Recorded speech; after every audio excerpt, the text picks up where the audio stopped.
अस्सलाम दोस्तों। बहुत सारे दोस्तों में प्रोस्टेट बड़ा होता है और वो उसकी मेडिसिन ले रहे होते हैं। यूजुअली जो इसके लिए और उसके अलावा डॉक्साजोसिन ली जाती है, टेराजोसिन ली जाती है, अल्फीजोसिन ली जाती है, सिल्डोसिन ली जाती है।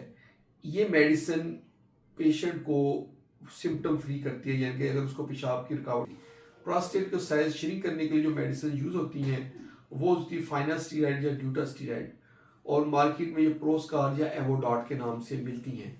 ये मेडिसिन प्रोस्टेट के साइज को श्रिंक करती हैं, और ऐसा नहीं है कि आपने आज मेडिसिन ली है तो आपकी ये थोड़ी देर बाद ही श्रिंक हो जाए।